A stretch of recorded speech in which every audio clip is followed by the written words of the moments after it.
hymn 64. Aye, Vayana, Ramnari, Ichiripo, Jiboyo, Kurpenya, Hindai, Jembo Ichiripo, Hindai, Jembo Ichiripo, Kuri Poru, Faruno, Guimba, Ruri Poru, Rose, Nengoni, Hindai, Jembo Ichiripo, Hindai, Jembo Ichiripo, Tino Dai, Wanaye, Murizi, Ano Daku, Jerose, Lapine, Hindai,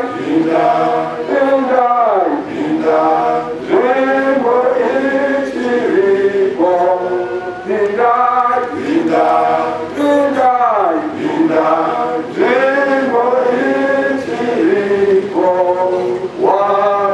Wakeramu, Serarira, Isua, Waiwaye, Memuri, Ireku, Hindai,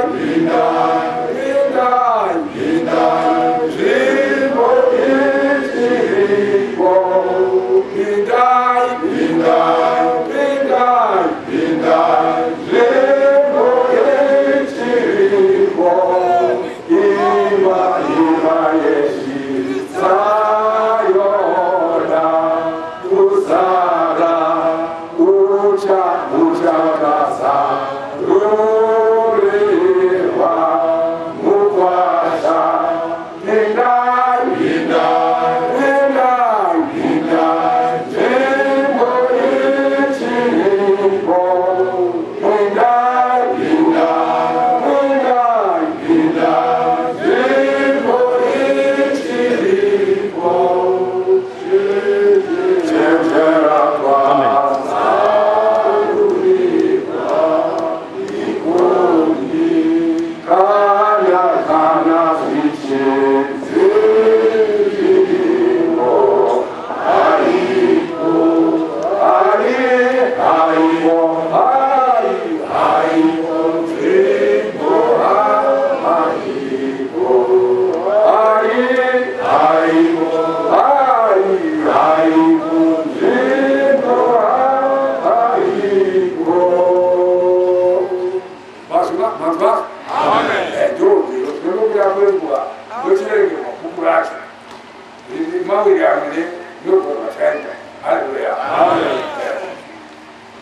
Psalm 99 kubva verse 1.